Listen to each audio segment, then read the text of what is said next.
नमस्कार. दैनिक मराठवाडा नेतामध्ये आपलं स्वागत आहे.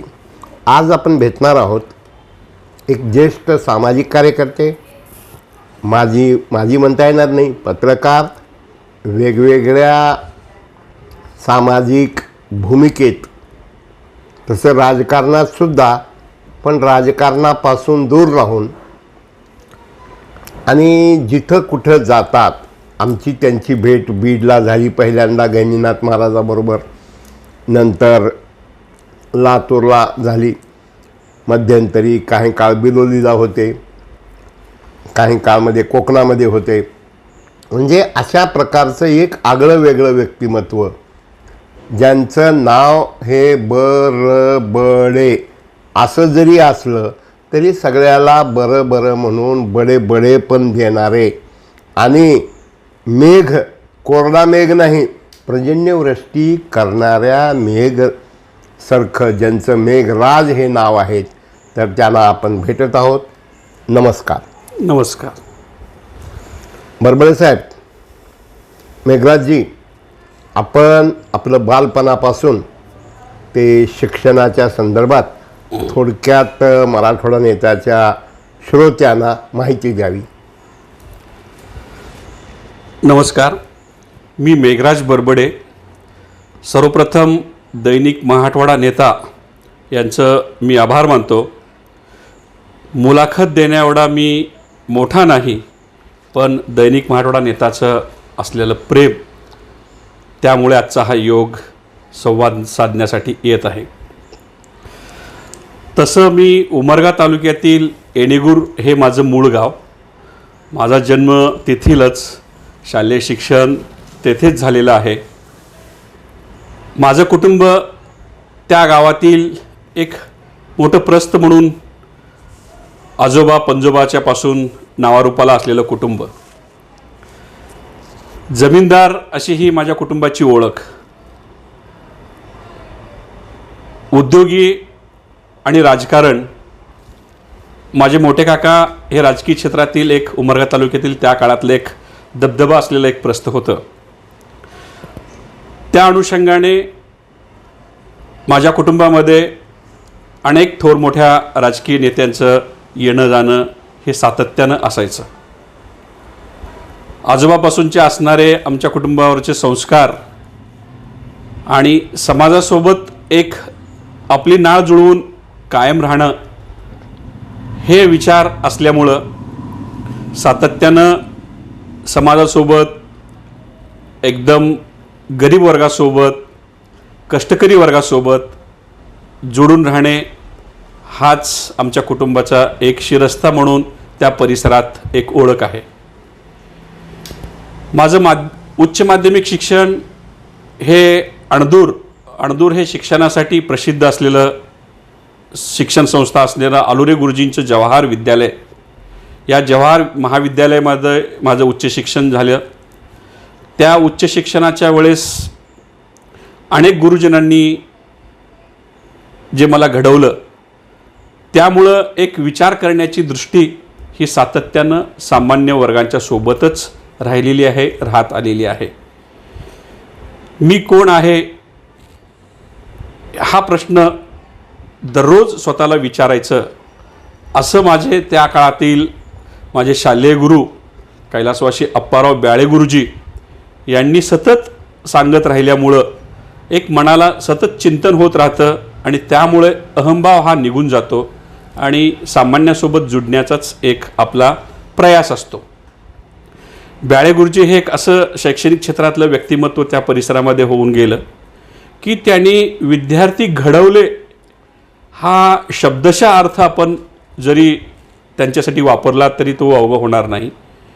गुरुजींनी शेकडो विद्यार्थ्यांना, जे विद्यार्थी शिक्षण घेऊ शकत नाहीत, आता शिक्षणापासून वंचित राहून पोटापाण्याचा प्रश्न म्हणून जे अनेक विद्यार्थी गुरराखाला राहिले, अशा अनेक विद्यार्थ्यांना गुरुजींनी त्यांच्या घरी जाऊन त्या विद्यार्थ्यांना आपल्या घरी आणून त्यांना घडवलं. ते आज विद्यार्थी समाजामध्ये खूप मोठ्या पदावरती काम करत असतात. आपल्या निलंग्याच्या फार्मसी कॉलेजचे प्राचार्य पौळ, आमच्या उमरग्याचे PWDमधले एक मोठे इंजिनियर घंटे,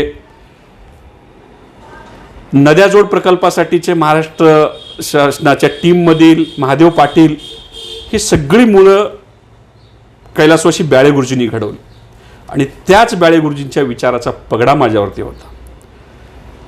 ते समाजवादी होते, लोकशाहीवादी होते, कम्युनिस्टी होते. सगळ्या विचारांची एक चांगल्या विचारातून एक सकारात्मक घेण्याचा त्यांचा जो एक हातखंडा होता आणि तो हातखंडा तो विद्यार्थ्यांच्या रूपामध्ये ते भिंडवायचे. त्यामुळं शालेय जीवनापासूनच त्यांच्या विचाराचा एक पगडा माझ्यावर सातत्यानं होता. ते सतत सांगायचे, नाही रे वर्गासाठी तुम्ही काम करा, स्वतःसाठी जगलास तर मेलास, दुसऱ्यासाठी जगलास तर जगलास.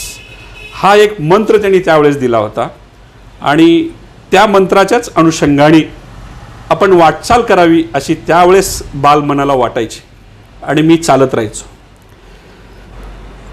कुटुंबामध्ये व्यापारी होता, शेती होती, राजकारणी होतं. त्यावेळेसपासूनच काही गुण माझ्या वडिलांकडनं आले, काही गुण काकांकडनं आले, काही गुण माझे एक सोलापूरला काका होते चंद्रशेखर बरबडे, हे सोलापूरमधलं एक खूप मोठं प्रस्थ होतं, काही त्यांचे आले.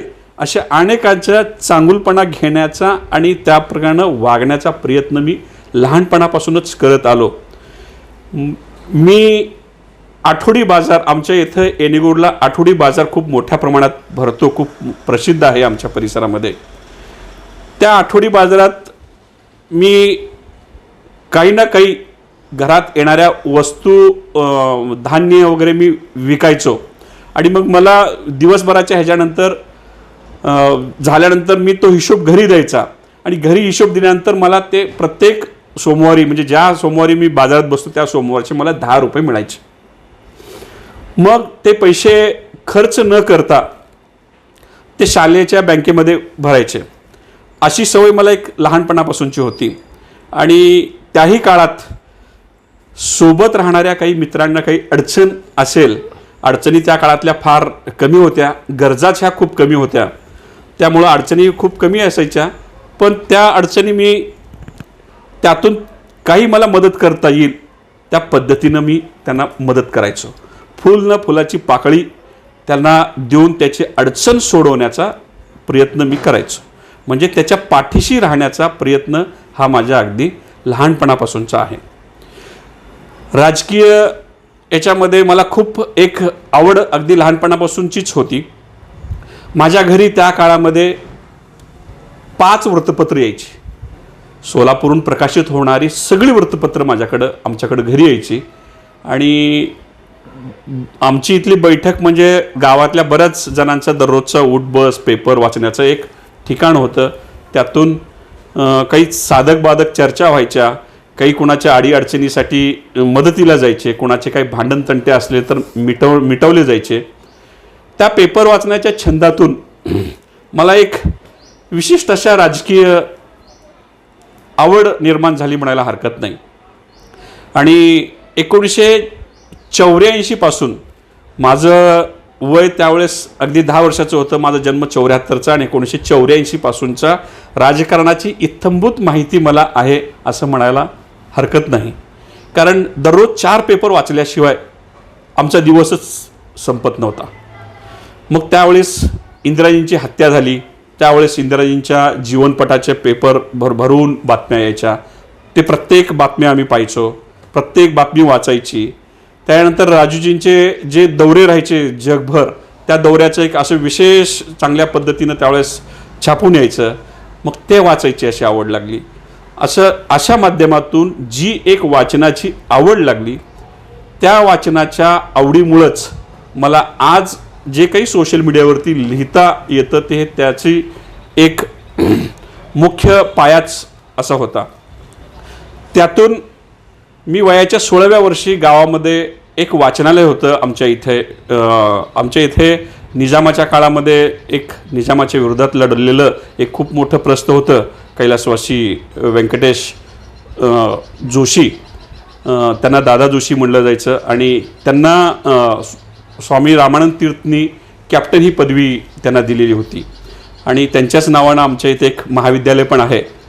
आणि त्यांच्या नावानं एक वाचनालय होतं, पण बऱ्याच दिवसापासून ते बंद होतं. तर ते वयाच्या 16व्या वर्षापासूनच माझे एक मामा पुण्यावरनं शिक्षण घेऊन आले आणि त्यांनी गावामध्ये काहीतरी एक वाचनालय असलं पाहिजे हे एक धोरण त्यांनी ठेवलं. आणि त्यांनी वाचनालय नाही, आपल्याला वाचनालय चालू करायचं म्हटलं. मग मीही त्यांच्यात सामील झालो आणि त्या वाचनालयासाठी आम्ही सुरुवातीला एक संघर्षही केला, एक त्यासाठी आम्ही प्रयत्नही केला आणि तो वाचनालय चालू केला. त्याहीमुळं पुस्तकं वाचनाची एक सवय लागली. बाबासाहेब पुरंदरेची पुस्तकं वाचायचो आणि कुलगुरू शिवाजीराव भोसले यांची सगळी पुस्तकं मी जवळपास वाचली आणि त्यामुळं त्यातून जो एक महाराष्ट्राचा एक अभ्यास आणि एक भाषाशैली, यामुळं ती एक चांगली आत्मसात करण्याचा मी प्रयत्न केला आणि त्याचा निश्चितपणानं आजच्या काळामध्ये उपयोग होत आहे. मी शालेय जीवनामध्ये ज्या ज्या वेळेस वक्तृत्व स्पर्धा शाळेमध्ये झाल्या त्यावेळेस माझा पहिला नंबर हा ठरलेला असायचा. मग मी अणदूरला जरी गेलो तरी अणदूरच्या तेवढ्या मोठ्या महाविद्यालयामध्ये सुद्धा वक्तृत्व स्पर्धेतला नंबर हा माझा ठरलेला असायचा. वक्तृत्व स्पर्धाची नोटीस शाळेमध्ये आली तर मुलं म्हणायचे की बाबा ह्याचा नंबर ठरलेला आहे. त्यामुळं एक ते असे शिक्कामोर्तब झालेला होता.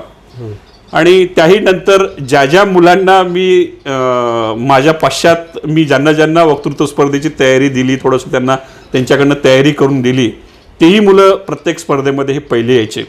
त्यापैकीच आज साम मराठीवर संपादक असलेला आणि IBN लोकमतचा माजी संपादक राजेंद्र हुंजे, त्याचा एक लहान भाऊ, त्याचा आणखीन एक मित्र, अशा अनेकांची साखळीच त्या काळात माझ्या लिखाणातून त्यांना झालेली आहे. राजकीय क्षेत्रामध्ये कैलासवासी विलासरावजी देशमुख साहेब हे आमच्याकडं घरी 3 वेळेस आलेले आहेत. 3 वेळेस त्यांच्या भोजनाच्या पंक्ती ह्या झालेल्या आहेत. आदरणीय शिवराज पाटील साहेब, लातूर लोकसभा मतदारसंघातील हे शेवटचं गाव म्हणून ओळखलं जायचं आमचं गाव. आणि पाटील साहेब त्यावेळेस प्रचाराला यायचे आणि आम्ही लहान लहान होतो आणि पाटील साहेबांची वाट आम्ही बघत बसायचो. रात्री 9 वाजता येणार आहेत, 8 वाजता येणार आहेत. शेवटचं गाव असल्यामुळं शेवटची सभा तिकडं व्हायची. एक वेळेस तर पाटील साहेब मध्यरात्री 2 वाजता हे आमच्या घरी जेवण, आम्ही 9 वाजल्यापासून वाट पाहत होतो, तर पाटील साहेब 2 वाजता आले होते जेवायला. 2 वाजता जेवण करून मग त्यावेळेस सभा झाल्या. त्यामुळं राजकीय लोकांची एक विशेष अशी त्यांच्या व्यक्तिमत्वाची छाप लहानपणापासूनच होती. कैलासवासी विलासराव देशमुख साहेबांचे भाषण कार्यक्रम कुठे आमच्या तालुक्यात आणि सोलापूर अशा जवळच्या कुठं असेल तर मी आवर्जून त्यांचं भाषण ऐकण्यासाठी जात होतो. तालुक्यातील जे मातबर राजकीय घराणे आहेत, कैलासवासी माधवराव पाटील काका असतील, आदरणीय बसवराज पाटील साहेब असतील, चालुक्य कुटुंबीय असतील, बलसूरचे कैलासवासी आदरणीय भाऊसाहेब बिराजदार साहेब असतील, आमच्या तुगावचे हाराळकर कुटुंबीय असतील,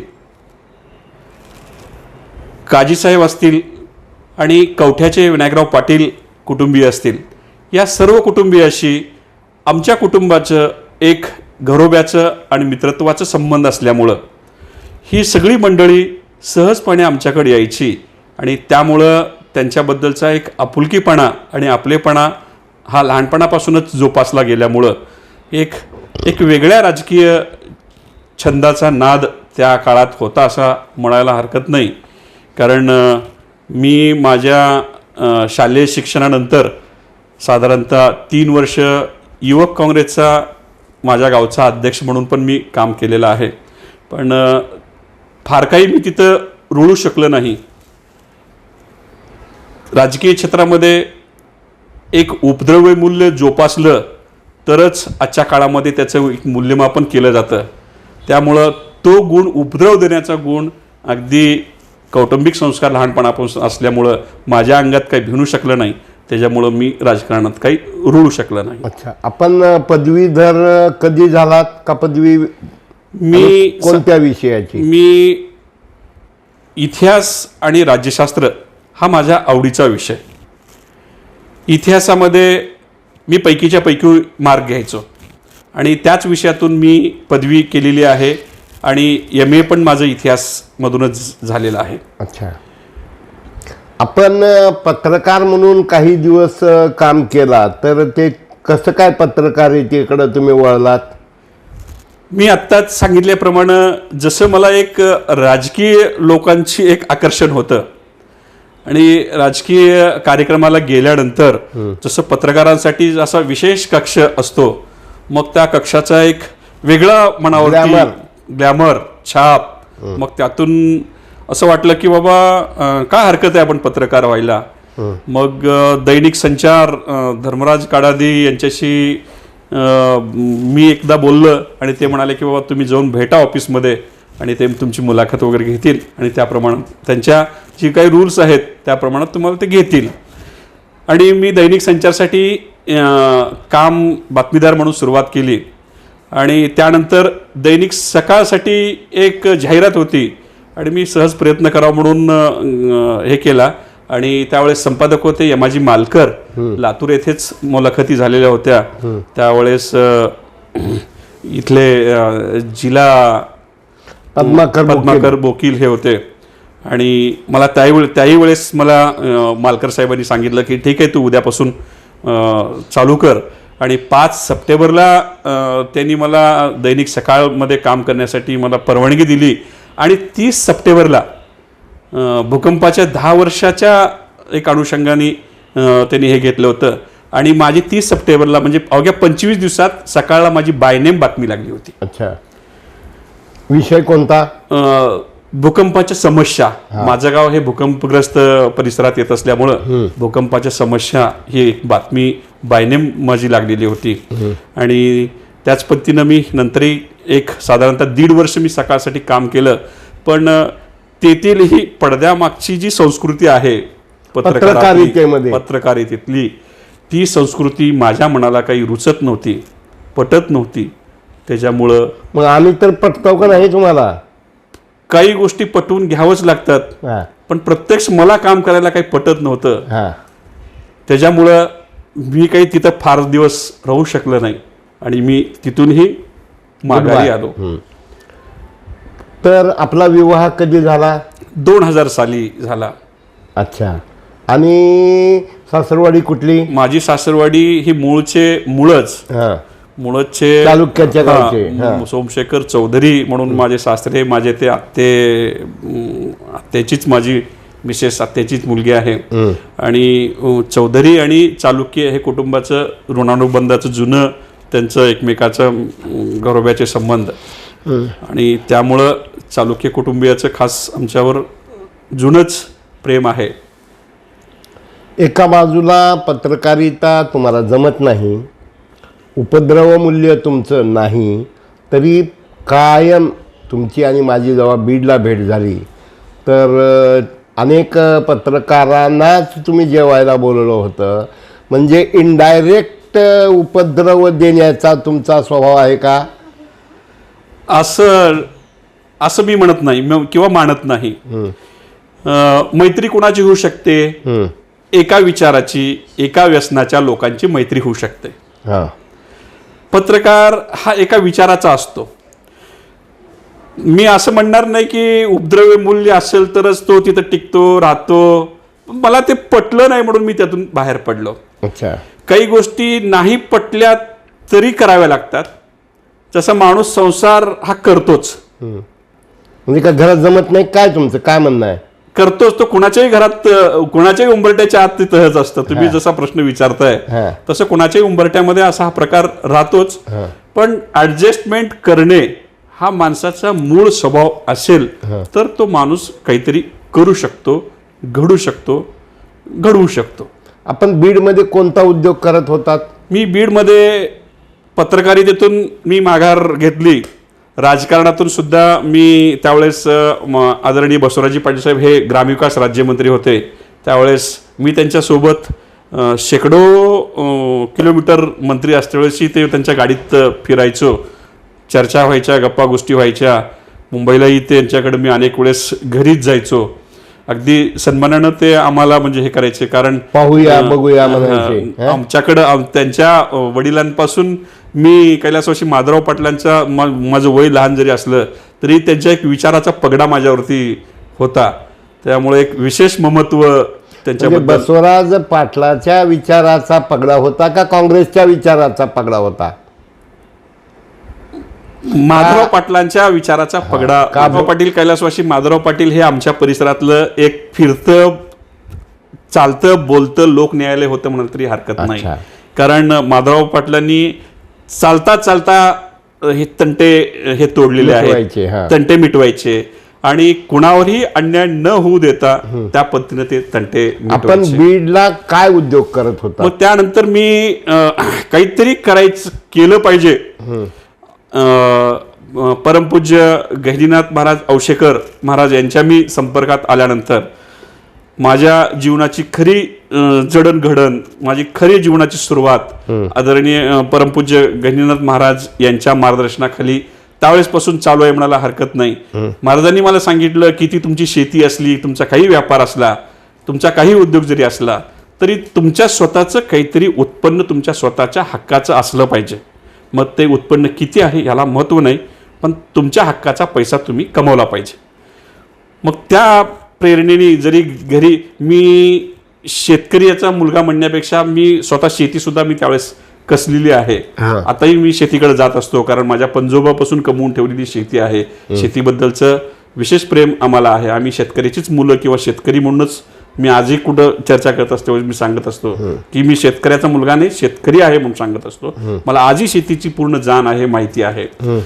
पण महाराजांनी सांगितलं की बाबा काहीतरी विकास करायचा असेल तर तुम्हाला इथून बाहेर पडावं लागेल, बाहेरच्या जगामध्ये तुम्हाला काहीतरी करावं लागेल.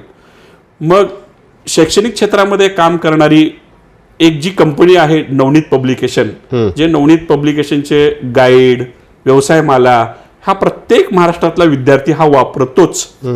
अशा कंपनीमध्ये माझा एक मित्र विजयकुमार जोशी यांनी सांगितलं की बाबा तू हे काम कर, तुझ्यासाठी खूप चांगलं आहे आणि चांगल्या लोकांसाठीच संघासोबत संपर्क राहतो. तर विजयकुमार जोशीमुळं मी नवनीत पब्लिकेशनमध्ये जॉईन झालो आणि त्यांनी मला बीडला जिल्हा प्रतिनिधी म्हणून त्यांनी मला बीडसाठी नेमणूक दिली. तर माझं काम काय होतं तर संस्था चालक आणि शिक्षक यांच्याशी संपर्क ठेवून आपलं ब्रँड कशा पद्धतीनं अपडेट राहील आणि कशा पद्धतीनं त्याची विक्री वाढेल यासाठी प्रयत्नशील राहणे हा मुख्य उद्देश माझ्या त्या पदातून होता. आणि ते मी अत्यंत व्यवस्थितरित्या करायचो. काम हे काम न मानता, काम हे एक आनंदाचं एक माध्यम आहे म्हणून मी काम करायचो. कामाचा ताण घ्यायचा नाही, काम करायचं आणि मग आनंदात राहायचं. आणि काम मी दिवसभरांनी एक अपेक्षित असलेलं काम मी ठराविक वेळेत संपवायचो. आणि त्यानंतर मग तिथली जी काही मित्रमंडळी आहे, मग सुरुवातीला कोण जवळचं तर आपल्या विचाराचीच माणसं जवळची, मग प्रेस लाईनमधले असतील, मग तिथे गेल्यानंतर ETVचा प्रतिनिधी त्यावेळेस शशी केवडकर हा होता आणि त्याची खूप माझी जुनी ओळख असल्यामुळं तो माझ्या एकदम जवळचा होता. आणि मग त्यातून आम्ही फिरायचो. आता जो सुशील कुलकर्णी अनालिसिससाठी काम करतो, महेश वाघमारे असतील, म्हणजे असे अनेक पत्रकारांची मोठी फौज तिथे होती. आणि मी त्यांच्या गराड्यात जायचो आणि त्यांनाही आपल्याच कळपातला आहे का असं त्यांनाही वाटायचं, कधी संशय यायचं नाही. आणि त्यांच्यात एकरूप राहून मी राहायचो. त्याच्यामुळं पत्रकार हा माझा कायमस्वरूपी मित्र राहिलेलाच आहे. अच्छा. आणि भविष्यातही राहणारच आहे. आपण किती वर्ष बीडला होतात? मी 6 वर्ष बीडला होतो. बीडच्या सांस्कृतिक आणि तिथल्या काही सामाजिक चळवळीमध्येही माझा सहभाग त्यावेळेस असायचा. तिथं गेल्यानंतर मी रोटरी ही एक खूप मोठं माध्यम आहे माझ्या जीवनाला एक कलाटणी देणारी. आणि तिथेही मी रोटरी क्लबमध्ये मी जॉईन झालो. आणि त्यामुळं समाजातला एक प्रत्येक वेगळ्या वेगळ्या वर्गातला मनुष्य तिथं रोटरीमध्ये असल्यामुळं तिथं तुम्हाला पटकिनी स्थिर स्थावर व्हायला जड जात नाही म्हणायला हरकत नाही. त्यामुळं बीडच्या सर्व मित्रमंडळीमध्ये एक स्वभावानुरूपण म्हणा किंवा काय म्हणा की त्यांच्यात मी एकरूप झालो. आणि 2005-2007-8 साली मी तिथं रोटरी क्लबचा सेक्रेटरी म्हणून मी काम केलं. आणि त्या कालखंडामध्ये तात्याराव लहाण्यांचे जे नेत्ररोग शिबिरं व्हायची आमच्या क्लबच्या माध्यमातून, रोटरीच्या माध्यमातून, त्या शिबिराला पूर्ण वेळ वाहून घ्यायचं. मी सुरुवातीला एक सांगू इच्छितो की मी स्वतःला स्वयंसेवकच समजतो. पडेल ते काम करण्याचं मला काही वाटत नाही आणि पडेल ते काम मी करत राहतो. त्याच्यामुळं मला कुठल्या गोष्टीचा, कुठल्या पदाचा आणि कुठल्या जबाबदारीचा काही वाटत नाही. अच्छा. त्यामुळं तात्याराव लहाण्याच्या 5 दिवस शिबिरं चालायची. घरदार सोडून 5 दिवस तात्याराव लहाण्याच्या शिबिरामध्ये रुग्णांची सेवा, जे काम तिथे मिळेल ते काम करत राहायचं. अच्छा. अशा पद्धतीने तिथली ती आता हे नवनीत प्रकाशनाच्या माध्यमातून काम करत असताना घराला पुरेल एवढं उत्पन्न मिळायचं का? हो. मग तुम्ही बीड का सोडलं? बीड मुळातच माझा स्वभाव हा थोडासा चंचल आणि काहीतरी वेगळं वेगळं शोधत राहणे. तुम्ही त्याला शिकारी वगैरे असं नका म्हणू, पण एक काहीतरी हे पाऊल ठेवल्यानंतर पुढचं पाऊल टाकण्यासाठी आणि त्यातून पुढे जाण्याचा एक मार्ग शोधणे हा एक सुरुवातीपासूनचाच स्वभाव असल्यामुळं आणि व्यावसायिक गुण हा अगदी लहानपणापासून असल्यामुळं माझे मामा शरण बिराजदार हे इथं शेती अवजाऱ्याचं त्यांचं कामदार रोडला दुकान आहे आणि त्यानंतर त्यांनी इथं प्लॉटिंगचा उद्योग पण त्यांनी त्यावेळेस मोठ्या प्रमाणात चालू केला होता. त्यावेळेस लातूरला एक खूप मोठं मार्केट प्लॉटिंगच्या क्षेत्रामध्ये उंचावलेलं होतं आणि ते सतत म्हणायचे, नाही तू इकडे ये, हे आपण मिळून करूया आणि तुझ्यासाठी नोकरी काही हा विषय हे नाही. आणि मुळातच नोकरी हा विषय यासाठी निवडलेला होता की कुणाचा तरी धाक कसा असतो व्यवहारामध्ये ह्याचा कुठेतरी आपल्याला अनुभव असला पाहिजे. म्हणून नवनीतच्या कंपनीमध्ये हे अनुभवासाठी तिथं मी होतो. आणि नवनीत ही गुजरात आणि महाराष्ट्र या 2 राज्यातली मोनोपोली असणारी शिक्षण क्षेत्रातली संस्था आणि जगातल्या 11 देशामध्ये ज्यांचे ऑफिसेस होते, स्टेशनरी त्यांची जगभर विकली जाती. जितूभाई गाला नावाचे त्यांचे मुख्य मालक आणि जे.के. संपत म्हणून त्यांचे सहकारी हे एक आंतरराष्ट्रीय दर्जाचे ट्रेनर होते म्हणायला हरकत नाही. अच्छा. आणि अशा माणसांचा सहवास 6 वर्ष लाभला आणि आणखीन काही वेगळं करण्याची एक स्वप्न, एक दिशा मिळाली म्हणायला हरकत नाही. कारण हे मालक हे कधी मालक म्हणून समजून घ्यायचे नाहीत आणि आम्हाला कधी ते नोकर समजायचे नाहीत. ते आमच्यासोबतच पंक्तीला जेवायला बसायचे आणि आमच्यातच एकरूप व्हायचे. सणावारांना एकत्र बोलवून एकत्र सण साजरा करायचे. कुटुंबाप्रमाणे ते समजून काम करायचे. त्यामुळं आम्हाला एक विशेष असा एक अभिमान नवनीतमध्ये काम केल्याचा असायचा आणि त्यातून एक वेगळी प्रेरणा आणि व्यावसायिक दृष्टी ही सततची असल्यामुळं मी बीडवरनं लातूरला अशा पद्धतीनं इकडं शिफ्ट झालो. आणि लातूरला आल्यानंतर आपण नेमकं कोणकोणते उद्योग सुरू केले? मी लातूरला आल्यानंतर सुरुवातीला प्लॉटिंगचाच व्यवसाय सुरुवात केला. तो साधारणतः 4 ते 5 वर्ष एक चांगल्या उंचीवर होता आणि तोही काळ एक बेसमेंट होता म्हणायला हरकत नाही माझ्यासाठी. आणि अनेक आम्ही साईट्स त्यावेळी पूर्ण केल्या. पण 2012-13च्या नंतर थोडंसं लातूरला उतरती किंवा अर्थचक्रामुळं म्हणा की मंदीच्या लाटेमुळं म्हणा की त्या उद्योगातला थोडासा मागणी ही कमी होत गेली. आम्ही केलेला व्यवसाय हा नुकसानीत गेला नाही, फायद्यात राहिला. पण तो फायदा आम्हाला रोखीच्या स्वरूपात करता आला नाही. पण त्याचं काही मला काही वैषम्य नाही आहे. एक आपली एक वेगळी ओळख, एक झलक इथेही झाली असं मानून परत आणखीन पुढं काही करता येतं का? पुनश्च हरिओम हा माझा एक सततचा मंत्र आहे असं मी समजतो. आणि परत एक वेगळ्या उद्योगामध्ये महाराजांचे ज्येष्ठ बंधू गोरखनाथ महाराज यांनी एक बिलोली येथे जिनिंग फॅक्टरी चालवायला घेतली होती आणि त्यांनी सांगितलं की बाबा तुम्ही हे करू शकता का, हे करा पण मिळून म्हणजे करूयात म्हणून. मग मी तो एक वेगळा अनुभव घेतला.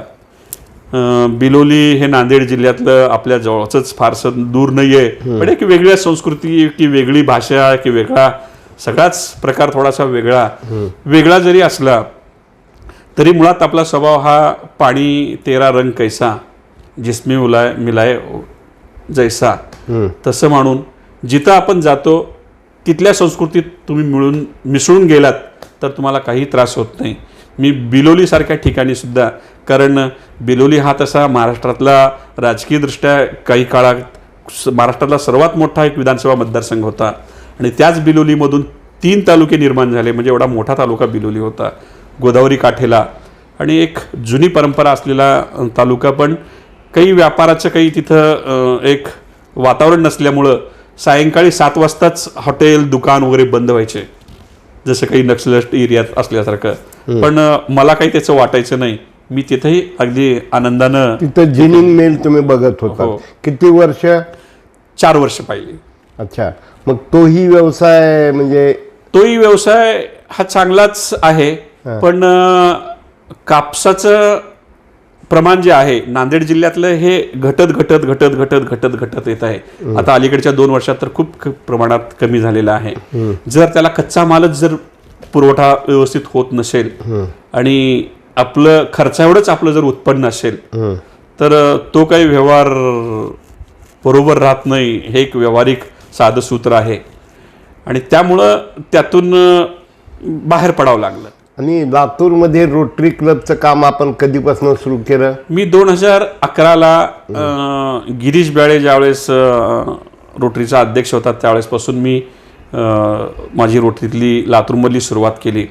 तसं मुळात माझी रोटरीची सुरुवात हे 1999 साली माझ्या येथील डॉक्टर दीपक पोफळे हे त्यानंतर 14-15ला गव्हर्नर झाले आणि डॉक्टर दीपक पोफळे आम्ही लहानपणापासूनच त्यांच्यासोबतचे एक वेगळा सहवासामुळं ते ज्यावेळेस उमरग्याला सचिव झाले त्यावेळेस त्यांनी एक रोटरीची शाखा आपल्याही गावात निघाली पाहिजे म्हणून एक ग्राम शाखा त्यांनी येणेगूरला काढण्यासाठी त्यांनी मला प्रवृत्त केलं आणि त्या माध्यमातून गावामध्ये मी रक्तदान शिबिर असतील, वृक्षारोपण शिबिर असतील, त्याच्यानंतर मुलांसाठी काही स्पर्धा असतील, आरोग्य शिबिर असतील, त्यावेळेस पोलिओचा डोसचा फार म्हणजे अडचण यायची, त्याच्यानंतर हिपॅटायटिस बी लहान मुलांच्या ह्याच्यासाठी त्यावेळेस खूप अडचणी यायच्या.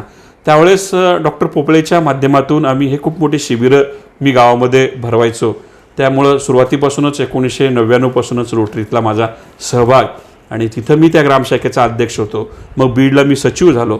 त्यानंतर मी परत लातूरला आल्यानंतर मी परत रोटरीला इथं मी जॉईन झालो आणि एक वेगळ्या क्षेत्रातली सगळी दिग्गज मंडळी लातूरमधली त्यावेळेस व्यापार बाजारात पेठेतली मग ही सगळी आपली रोटरी हा तुम्ही एकदा क्लबमध्ये आलात की तो एक परिवार असतो.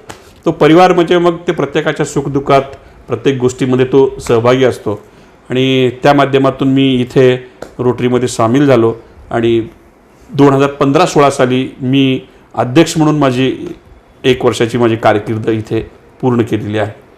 अच्छा, आपण एवढं प्रेमळ संघटन कौशल्य त्याचबरोबर राजकारण आणि अध्यात्म सत्संग आपण नाथ संस्थांचेही प्रत्येक उपक्रमात दिंडी असेल, नाथषष्ठी उत्सव असेल, श्रावण महिना उत्सव असेल, तर हे आपल्याला कसं काय जमतंय?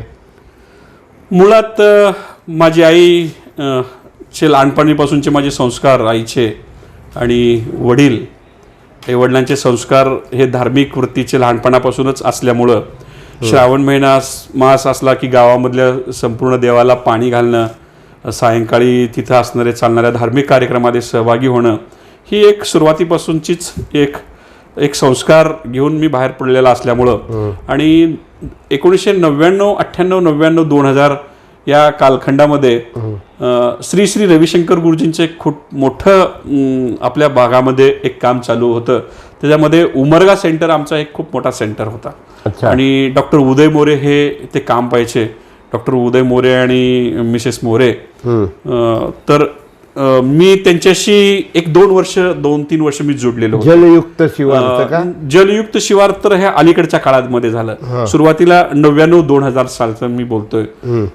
तर ते त्यांचे कोर्सेस घेतले जायचे, सुदर्शन क्रिया, त्यांचे फॉलोअप, मग त्यांच्यामध्ये मी सामील व्हायचो आणि काम करत राहायचो. आणि त्यामुळं एक अध्यात्माचा पगडा आणि अध्यात्माचा विचार हा अगदी त्यावेळेसपासूनच आलेला आहे. त्यावेळेस रविशंकर गुरुजी या परिसरामध्ये उमरग्याला हे पहिल्यांदा आले होते 2000 साली. खूप मोठा कार्यक्रम झाला होता. त्या कार्यक्रमाची मध्ये आम्ही खूप स्वयंसेवक म्हणून खूप मोठ्या प्रमाणात काम केलेलं आहे. आणि त्या अनुषंगानेच वीरनाथ मल्लनाथ महाराज संस्थान यांच्याशी माझा वैयक्तिकरित्या गेल्या 25 वर्षापासूनचा संबंध आला. आणि महाराजांचा एक विचाराचा आणि एक मार्गदर्शनाचा आणि एक आशीर्वादाचा पगडा माझ्यावर ज्या दिवशी महाराजांची भेट झाली त्या क्षणापासून आजच्या क्षणापर्यंत अखंड मी त्यांच्या संपर्कात असतो आणि त्यांचं अखंड स्मरण केल्याशिवाय माझा दिवस जात नाही. आणि त्या अनुषंगाने मी त्यांच्या जवळजवळ येत राहिलो आणि संस्थांच्या कार्यक्रमामध्ये सहभागी होत राहिलो. आणि आपला वेळ, कामाचा वेळ संपल्यानंतर आपल्याकडे जो वेळ आहे तो वेळ कुठेतरी सत्कारणी लावावा. आणि अशाच सत्संगातून चांगल्या ओळखी होतात आणि तेच आपल्या जीवनातला सकारात्मकता निर्माण करण्यासाठी खूप महत्त्वाच्या ठरतात. म्हणून आपल्या काही अडचणी जरी असल्या, वेळेचं काही आपल्याकडं वेळचं जरी काही नियोजन जरी नसलं तर हे कार्यक्रम टाळायचे नाहीत. हे सुरुवातीपासूनचा माझा एक शिरस्ता असल्यामुळं मी संस्थांच्या कार्यक्रमामध्ये सहभागी होत राहतो. आपण संस्थांच्या कार्यक्रमामध्ये सहभागी होता आणि गेली 6 महिने किंवा 1 वर्ष झालं आपण सोशल मीडियात सुद्धा आपले लेख वगैरे लिहिण्याचा सातत्यानं प्रयत्न करता. हे कसं काय जमतंय तुम्हाला? मी मागेच म्हणल्याप्रमाणे की ज्यावेळेस वृत्तपत्र मी लहानपणापासूनच वाचत आलो आणि अनेक पुस्तकं वाचली आणि त्या पुस्तक वाचण्याचा त्यातला जो एक ठेवणीदार शब्दाचा आपल्याकडं जो एक साठा निर्माण झाला आणि महाराजांच्या संपर्कात आल्यानंतर समोरच्या माणसाला तुम्ही सकारात्मकरित्या बोललात, समोरच्या माणसाला तुम्ही सन्मानाने जरी बोललात तर तो माणूस तुम्हाला निश्चितपणानं सन्मानानंच तुम्हाला बोलेल. हे एक त्यांनी आपल्या मनावर बिंबवलेला एक विचार आणि सकारात्मक राहिलं तरच माणसाचं मन आणि शरीर पण साथ देतं आणि या 2 गोष्टी साथ दिल्या तरच तुम्हाला आनंद त्याचा उपभोगता येतो. हा विचार त्यांच्या सततच्या बोलण्यातून असल्यामुळं सोशल मीडिया, पूर्वी पत्रकारितेतून थोडा दिवस लिहिलो पण त्या काही फक्त बातमीदारी करणं हाच विषय होता.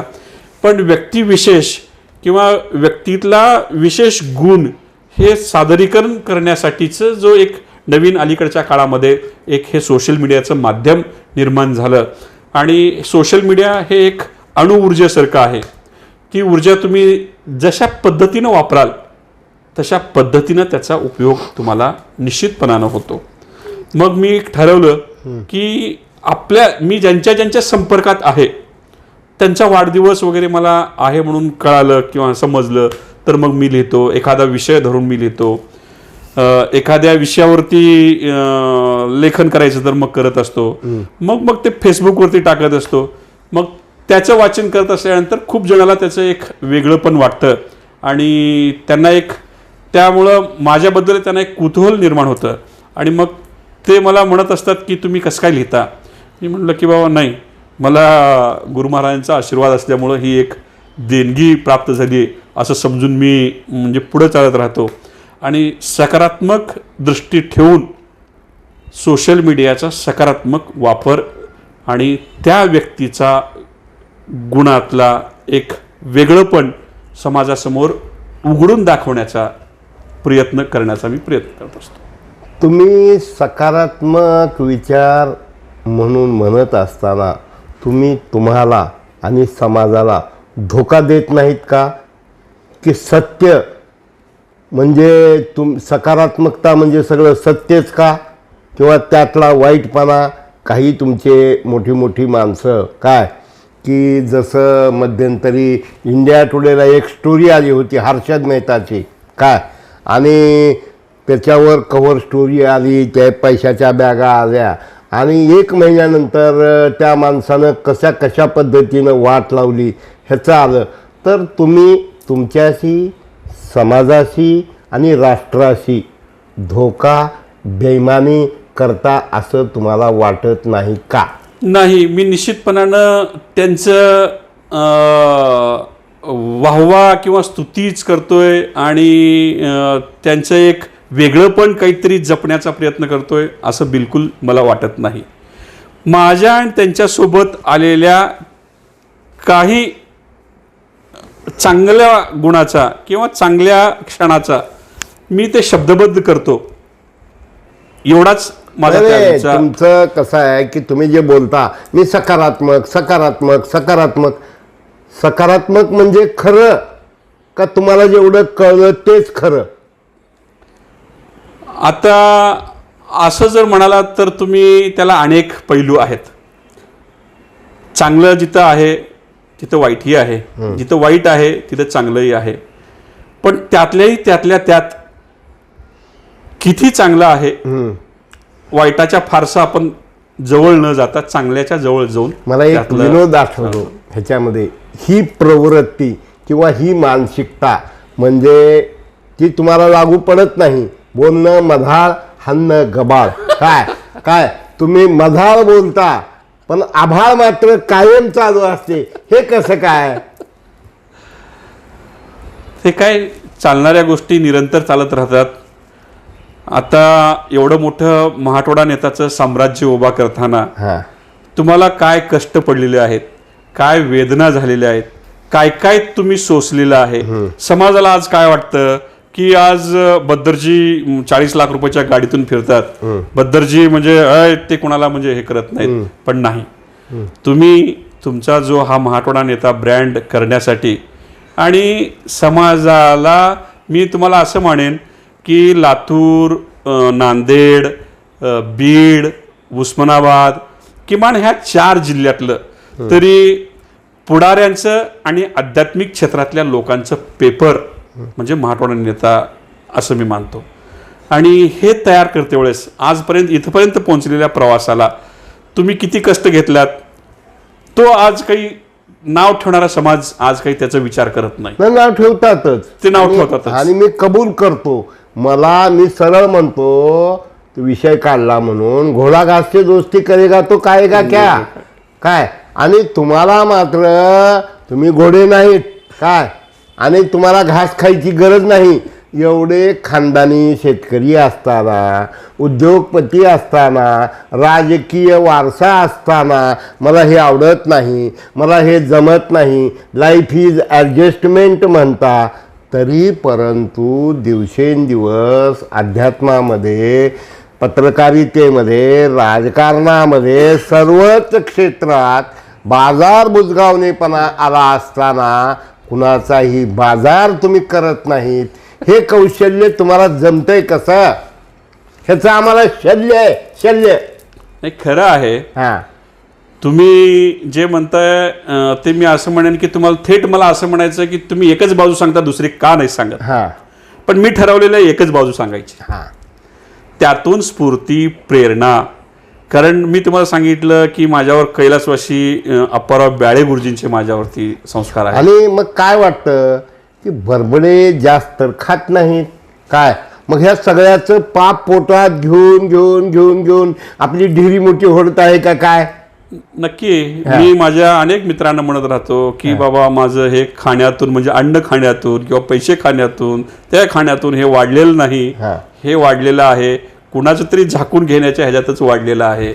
मग ते कुठल्याही क्षेत्रातला असेल, कुठलंही असेल. आणि हे सर्व करत असताना होम मिनिस्टरचं शिक्षण कुठपर्यंत झालेलं आहे? माझ्या पत्नीचं शिक्षण हे 12वी पर्यंत झालेलं आहे. मग तुम्ही त्यांच्यावर पण अन्याय करता की काय? नाही, मी तसा लोकशाहीवादी विचाराचा आहे. त्याच्यामुळं त्यांना पूर्ण त्यांच्या ह्याच्यासाठीचं स्वातंत्र्य त्यांच्या आयुष्य जगण्यासाठीचं आहे. नाही ते जरी असलं तरी तुम्ही बरबडे कुठं आहेत, बरबडे बिलोलीला आहेत, बरबडे कुठं आहेत, बरबडे बीडला आहेत, बरबडे कुठं आहेत, बरबडे कोकणात कामाला आहेत. काय म्हणजे भटक्या विमुक्त जातीमध्ये समावेश करावा की काय असं मला कधी कधी वाटतंय. नाही, आपला देश, आपली संस्कृती किती मोठी आहे. आता तुम्ही जे हे 4 नावं घेतलात, कुठे आहेत, बिलोली इथून किती आहे, 150 किलोमीटर आहे. इथून माझं एक नंदुरबारला काम चालू आहे, किती आहे, 500 किलोमीटर आहे. बीड किती आहे, इथून 200 किलोमीटर आहे. म्हणजे हे सगळे तर लगतचेच आहेत. बाकीचे तर लोक कुठल्या राज्यात, कुठल्या संस्कारातून, कुठल्या विचाराचं काही देणं नाही घेणं नाही अशा संस्कृतीमध्ये येतात. नाही चूक देणं असतं का नाही, पण घेणं असतं म्हणून देश सोडून जातात. पण तुम्ही जहाँ कहाँ जाता हूँ, खाली हाथ आता हूँ, बचा हो तो खाता हूँ, नहीं तो है उसमें समाधान रहता हूँ. हे वाय फॉर दिस. नाही, राहिलंच पाहिजे. आपण संतांचा विचार अभ्यास का करतो, कबीरदासजीचा का आपण अभ्यास करतो, संत तुकाराम महाराजांचा अभ्यास का करतो. जर यांच्या वैयक्तिक आयुष्यात जर आपण पाहिलो, आज त्यांनी एवढा मोठा साठा, एवढा मोठा साहित्य गेल्या शेकडो वर्षापासून त्यांच्या साहित्यावरती आपण निरूपण करत राहतो. पण त्यांचं वैयक्तिक आयुष्य जर पाहिलं तर कसं आहे, कष्टाचंच आहे. कोणाचंही वैयक्तिक आयुष्य हे कष्टातूनच गेलेलं असतं. आणि एक व्यक्ती, एक एजन्सी, शेती, पक्ष अध्यक्ष म्हणजे एकामध्ये मास्टर होण्याच्या ऐवजी काय आपण असं इकडून तिकडं, तिकडून इकडं, तिकडून इकडं. तुम्ही चांगले बसवराज पाटलाला पर्याय म्हणणार नाही, किंवा जिल्हा परिषदेमध्ये तुम्ही येऊ शकला असतात. तुम्ही चांगले वक्ते आहात, चांगले लेखक आहात, पण तुम्हाला प्रामाणिकपणे सकारात्मक दृष्टिकोनातून तुम्हाला फसवत आहात असं वाटत नाही का? नाही, राजकीय क्षेत्रामध्ये राजा हा एकच असतो. म्हणजे खुर्ची हे एकट्यासाठीच म्हणजे असते. तुम्ही अजूनही राजेशाही समजता की काय? नाही, खुर्ची लोकशाही जरी म्हणलं तरी खुर्ची ही एकट्यासाठीच असते. आणि मग त्या खुर्चीचीच आस ठेवून जर आपण काम करू लागलो तर कसं शक्य होणार आहे? तर ते नाही शक्य होत. आणि ज्या शक्य आपल्या क्षमता, आपलं सगळं अंतरून, आपली धाव ह्या गोष्टीचा विचार करूनच आपण चालत राहावं असं एक वाटतं. म्हणून आपण त्या क्षेत्राशी स्पर्धा करत नाही. अच्छा, मला एक कौतुक वाटतं की जिनिंग असेल, पुस्तकाचं असेल, कॉन्ट्रॅक्टरशिप असेल, किंवा अशा सर्वाशी तुम्ही सकारात्मकतेनं राहता, जगता. आणि हे सर्व करत असताना कमर्शियल फ्रेंडशिप करताना तुम्ही दिसत नाहीत. याचं रहस्य काय? नाही, कारण माझा जो एक मित्र वर्ग आहे तो अगदी माझ्या गावापासूनचा असेल आणि मी जिथं जिथं जाईन तो तिथला असेल. तो माझ्यावर जीवापाड प्रेम करणाराच आहे. तो मला तळ हाताच्या फोडाप्रमाणे जपतो. मी आत्ता सांगितलं, विजयकुमार जोशी असेल किंवा त्याचा लहान भाऊ विजयकुमार जोशी असेल, महेश माळी असेल, सुरेश हुळमजगे असतील, सुरेश मगरे असेल, सचिन बेलोरे असेल, शेखर मराठे असेल, अशी एक नाही शेकडो मित्रांची मांदियाळी ती माझी जपणूक करणारीच आहे. नाही, हे सर्व जपणूक करत असताना आपण सर्वांचा विचार करता काय, पण कुटुंबाचा, की मेघराज बरबडे गाव इसवी सन 30 वर्ष 40 वर्ष अगोदर सोडलं, आता इथं खेळायच्या घरात राहता का स्वतःच्या घरात? स्वतःच्या घरात राहता. बीडला तिथं किरायाच्या घरात खेळायचं. तर मला काय वाटतं की एक तुमच्यासारखा एक महान माणूस, काय एक अभ्यासू माणूस, संयमी माणूस, सकारात्मक विचार असलेला माणूस, त्यानं एक आपलं नाव हे this is a product of Meghraj बरबडे.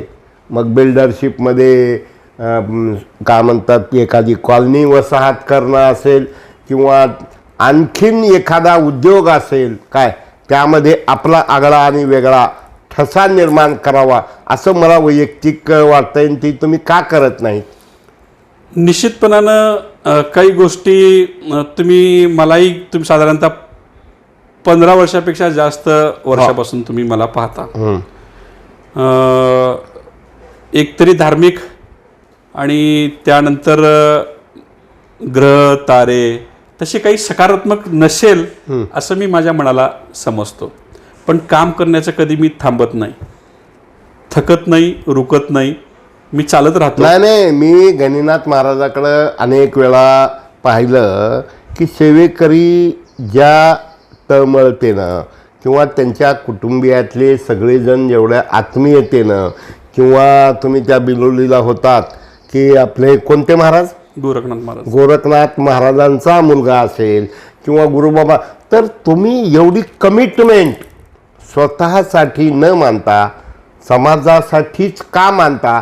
आणि ते आम्हाला किंवा समाजाला तुम्ही सांगा की बाबा घरावर तुळशीपत्र ठेवा आणि तुम्ही उद्योग करा, समाजसेवा करा. नेमकं तुमचं उद्दिष्ट काय? बडबडे साहेब समजा रामेश्वरबद्दल लेख दिले, नितीन शेटे प्रचाराला हजर, गणनाथ महाराजाचा कुठला उपक्रम हजर, कोणतरी औरंगाबादचा महान बिल्डर त्याच्याविषयी लेख. म्हणजे हे तुम्ही सगळ्यासाठी करता काय? निश्चित आपण गुलाबाच्या फुलाला आपण जर पाणी घातलं तर आपल्याला गुलाब मिळतो, आपण चांगले विचार दिसले तर परत चांगले विचार येतात. पण डे बाय डे समाज खूप बदलत आणि बिघडत आणि नासत चालला आहे. अशा परिस्थितीत या समाजाविषयी तुमच्या ह्या भ्रमंतीतनं तुम्हाला काय सांगावं असं वाटतं?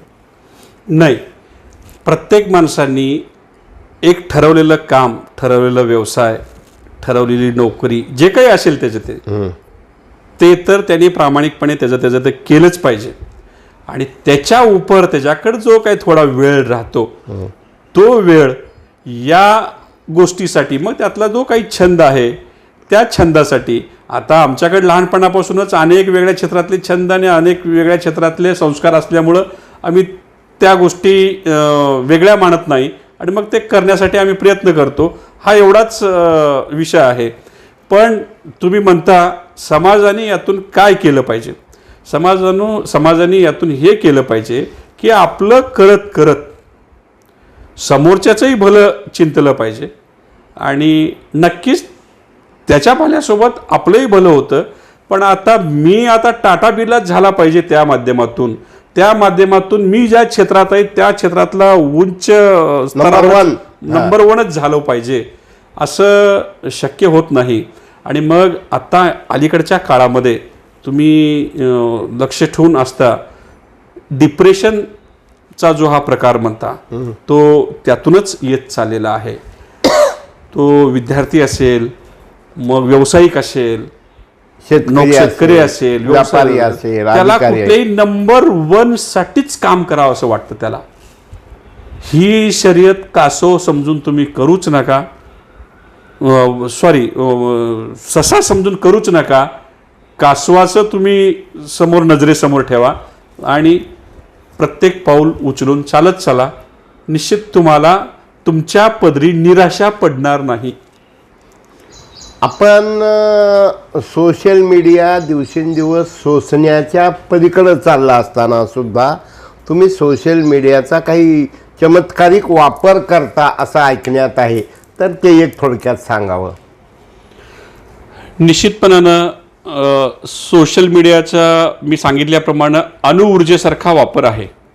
तर मी चांगल्याच पद्धतीने त्याचा वापर करतो. उमरगा डिबेट आणि उमरगा लाईव्ह हे कसे उमरग्याचे दोन व्हॉट्सअप ग्रुप आहेत मोठ्या प्रमाणात. मग एक औरंगाबादचा आहे, बीडचा एक ग्रुप आहे, म्हणजे असे अनेक वेगळे वेगळे ग्रुप्स आहेत.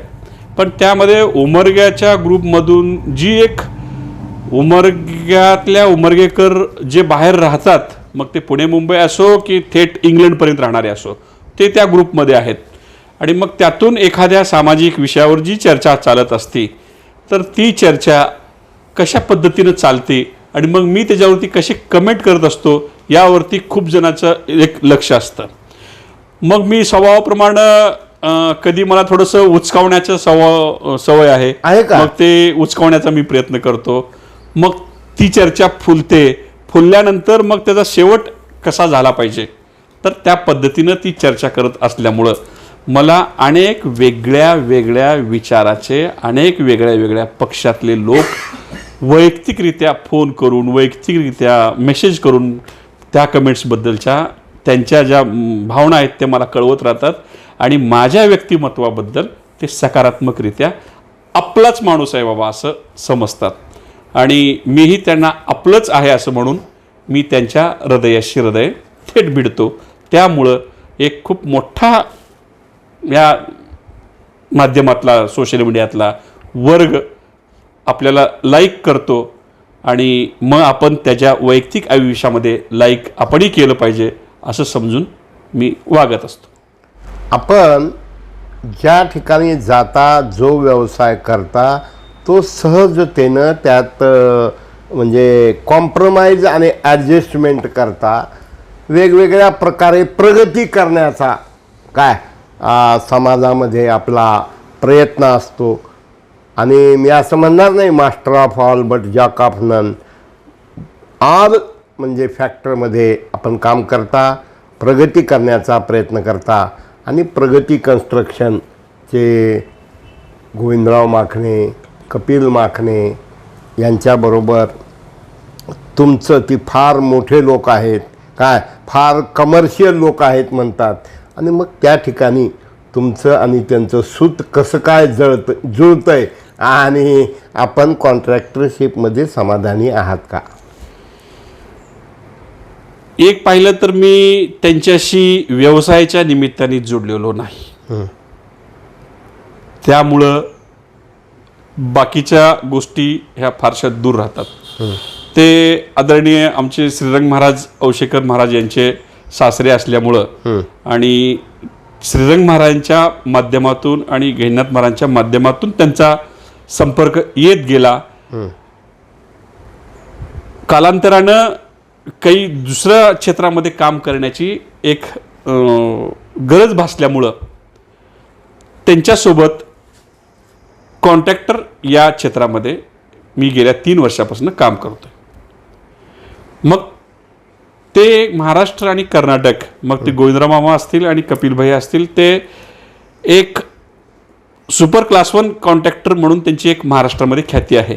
कर्नाटक आणि महाराष्ट्र या 2 राज्यामध्ये पाणीपुरवठा विभागामध्ये त्यांचं खूप मोठं नाव आहे आणि त्या नावाच्या माध्यमातूनच आपल्यालाही काहीतरी त्यांच्याही सावलीचा आपल्यालाही काही उपयोग करून घेऊन आपल्यालाही काही चालता येईल या अनुषंगाने मी गुत्तेदारी व्यवसाय हा सुरुवात केला आणि ते आपल्याला कशा पद्धतीनं एक बॅकिंग राहील एक त्यांचा वरदहस्त राहील म्हणून ते काम शिकवतात. मी स्वतःला विद्यार्थीच समजतो आणि ते सुद्धा प्रत्येक गोष्ट ही बारकाईनं करत असल्यामुळं एक शिकण्यासाठीच आपण इथं आलोय असं समजून मी करत असतो. त्याच्यामुळं पटकिनी त्या क्षेत्रातलं एक प्राथमिक ज्ञान जे आहे ते अवगत होतं आणि त्याच्यामुळं काम करायला सोपं जातं. मी अजून एक पटकिनी प्रश्न विचारतो काय की ते गुत्तेदारी आणि आर्थिक संपन्नतेनंतर गावचे सरपंच नगराध्यक्ष आणि सोसायटीचे चेअरमन झाले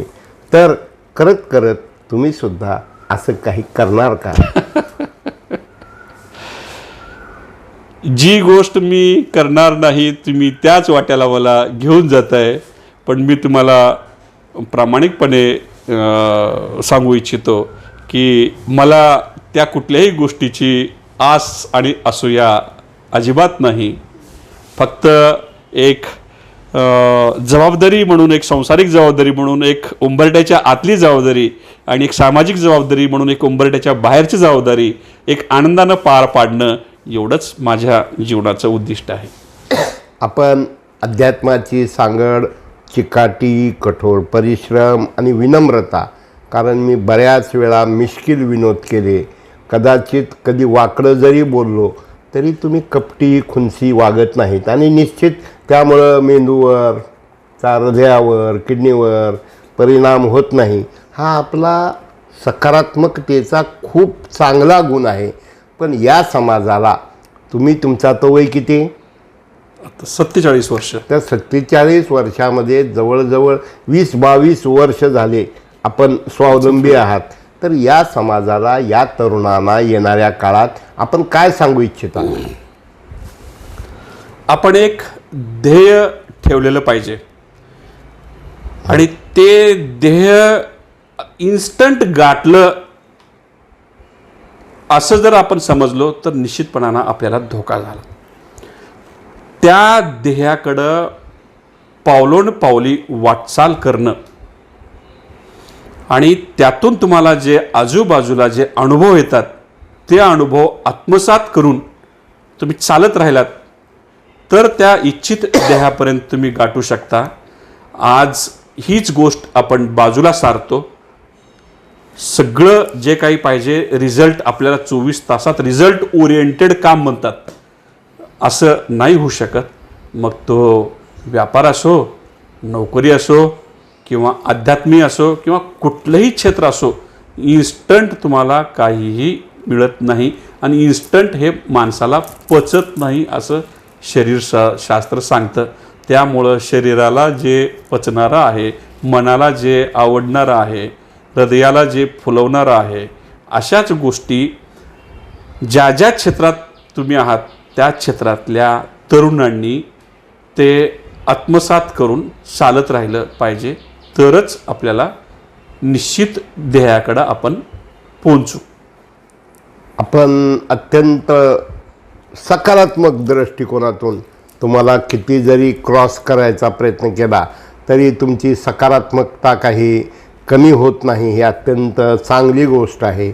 आम्हाला प्रामाणिक, किमान माझ्या आणि तुमच्यापुरतं लोकांसमोर जरी असलं तर मराठवाडा नेताच्या वाटचालीविषयी फक्त पॉझिटिव्ह नाही, निगेटिव्हनेस कशासाठी की ज्यामुळं मला माझी प्रगती करता येईल, माझ्या स्वभावातले दोष कमी होतील किंवा नाही होतील, पण तुम्हाला काय काय मी आणि मराठवाडा नेत्यानं येणाऱ्या काळात करावं म्हणजे आणखीन चांगल्या प्रकारे जनमानसात प्रतिमा निर्माण होईल. तुम्ही असं आहे, तुमचं वय फक्त कागदावरती वाढलेलं आहे. कारण मी अनेक माझ्या मित्रांच्या सोबत चर्चा करत असल्यामुळे ज्यावेळेस तुमचा विचार चर्चा येते त्यावेळेस सांगत असतो की तुम्ही साधारणतः मध्यरात्री 1 वाजेपर्यंत झोपत नाही आहात आणि पहाटे 5 वाजल्यापासून तर तुम्ही व्हॉट्सअपवरती रात्री 12-12:30पासूनच तुम्ही चालू करता. म्हणजे तुम्हाला वयाचा आणि तुमच्या कार्यक्षमतेचा कुठेही सांगड बसत नाही. आणि जे तुम्ही करायला पाहिजे मराठवाडा नेता, तुम्ही आत्ताच म्हणालात की बाबा तुम्ही मला नुसतं माझं प्लस पॉईंट बघू नका तर मायनस पॉईंट सुद्धा तुम्ही मला सांगा. करेक्ट. काही गोष्टीमध्ये तुम्ही मायनस पॉईंट ठेवतच नाही, किमान मराठवाडा नेता ह्या ब्रँडसाठी तरी. बरोबर. कारण तुम्ही 40 लाख रुपयाच्या गाडीतून फिरणारे संपादक मालक जरी असलात तरी काखेमध्ये पेपरचा गट्टा ठेवून तुम्ही पेपर द्यायला तुम्ही अजिबात मागे पुढं पाहत नाहीत आणि त्या समोरच्या माणसाला हे धर म्हणून तुम्ही हातात देता. त्या ब्रँडसाठी तुम्ही केलेलं जे हे प्रेम आहे ते त्यातून ते कधीही मागे सरकणार नाही. म्हणून तुम्हाला या वयात सुद्धा आज जी माध्यमामध्ये वापरली जाणारी जी सोशल मीडियातली आयुधं आहेत ती तुम्ही प्रभावीपणे वापरता.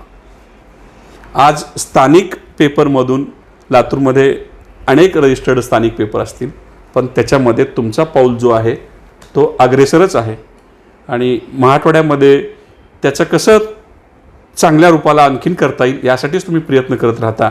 आणि तुम्ही जे हे सोशल मीडियाचं आयुध वापरता, तुम्ही जे हे शस्त्र वापरता ते प्रभावीपणे चालवता. अनेक मुलाखती तुम्ही घेता. माणूस जर भेटला तर त्याचं फक्त बाह्य अंग दिसतं.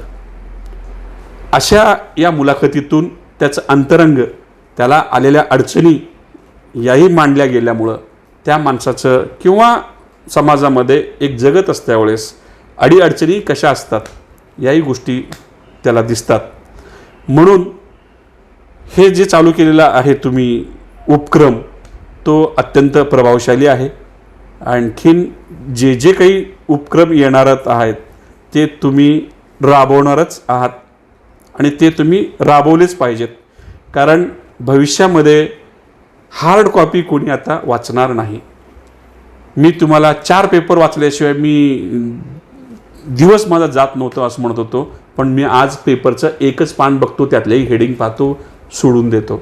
म्हणजे भविष्यामध्ये सगळं जग हे मुठीत राहणार आहे, माध्यमं ही सुद्धा मुठीतच राहणार आहेत. त्यामुळं तुम्हाला हे माध्यम आणखीन कशा वेगळ्या पद्धतीनं वाढवता येईल, आज असणारे उपलब्ध साधनं तर तुम्ही वापरताच. मग व्हॉट्सअप असेल, फेसबुक असेल, यूट्यूब असेल, हे तिन्ही माध्यमं तुम्ही वापरता. भविष्यात आणखीन येणारे कोणते माध्यम आहेत तेही तुम्ही माध्यमं वापरली पाहिजेत. मेघराजजी, आपण खूप खूप खूप सकारात्मक, परमपिता परमात्मा तुम्हाला हीच सद्बुद्धी म्हणतो, कारण आम्हाला नकारात्मक बघायची सवय जास्त आहे. आज प्रत्येकजण एखाद्याच्या जवळ जातो आणि तिथं काही लाभ होतो का बघतो, पण तुमचा स्वभाव, तुमचं वागणं, तुमचं बोलणं काय हे मी जी बघतो, ही विनम्रता माझी अनेक वेगवेगळ्या क्षेत्रातल्या वेगवेगळ्या मानसिकतेच्या लोकांबरोबर भेट झाली, बोलण्याचा योग आला, पण तुमच्या ठासून ठासून ठासून ठासून असं म्हणतात ना काय, जब तक सूरज चांद रहेगा म्हणल्यासारखं, जब तक मेघराज बडबडे रहेगा, सकारात्मक विचार वहाँ से हटेगा ही नहीं, अशा प्रकारचं एक मूर्तिमंत व्यक्तिमत्व, प्रेम करणारं, निर्व्याज प्रेम करणारं, किंबहुना आझाद शत्रू असलेलं व्यक्तिमत्व तुमच्या कार्यबाहुल्यातून आम्हाला आपण वेळ दिलात, मुलाखत दिलात. मी श्रोत्यांना म्हणतो, ही मुलाखत पहा, शेअर करा, मराठवाडा नेता यूट्यूब चॅनल हे लाईक करा, फॉरवर्ड करा आणि अधिकात अधिक हा विचार, सकारात्मकतेचा विचार अधिकात अधिक लोकांपर्यंत पोहोचवा, हीच मी विनंती करतो. आणि बडबडे साहेब, आपण सगळं बरं बरं बोलता, बडे बडे तुम्ही बोलत नाहीत, त्यामुळं हे बडे बडे होत चाललेलं आहे. पुनश्च आपल्याला जास्तीत जास्त निरोगी दीर्घायुष्य, आर्थिकदृष्ट्या तुमची जरी इच्छा नसली तरी आपण संसारिक माणसं आहोत, म्हणून त्यांचाही विचार करून जगाच्या कल्याणा संतांच्या विभूती हे म्हणत असताना महाराजसुद्धा दिवसेंदिवस कमर्शियल होत चाललेले आहेत. मोठ्या प्रमाणात संत महंतसुद्धा सोशल मीडियाच्या न सोसावं एवढं नादाला लागलेले आहेत. आणि अशा परिस्थितीमध्ये तुम्हीसुद्धा हे विश्वची माझे घरं म्हणत असताना घरपण, कुटुंब, मुलं यांचा विचार तर करताच, पण त्याचबरोबर तुमच्या कप्प्यामध्ये 100मध्ये 1% फक्त मराठवाडा नेत्याच्या प्रगतीसाठी राहू द्या. येणाऱ्या काळात तुम्ही जे वाढदिवसाविषयी, दिनविशेष, एखाद्या व्यक्तीला पुरस्कार मिळाला, लेख लिहिता, तर ते मराठवाडा नेत्यालाही देत चला. कारण आम्हाला काय म्हणणं आहे की आमच्याकडं नेहमी सकारात्मकता खूप कमी, 80% 70% नकारात्मकता आणि 10-20% सकारात्मकता असते. तुमच्यामुळं आमच्या सकारात्मकतेचं म्हणजे लोखंडाला परिस्पर्श झाल्यावर जसं सोनं होतं, तसं मराठवाडा नेत्याचं आज 37 वर्ष झालेत, 50व्या वर्षात सुवर्ण महोत्सव साजरा करत असताना आपलं प्रेम, शुभेच्छा, सहकार्य राहावं हीच आपल्याला विनंती करतो. नमस्कार.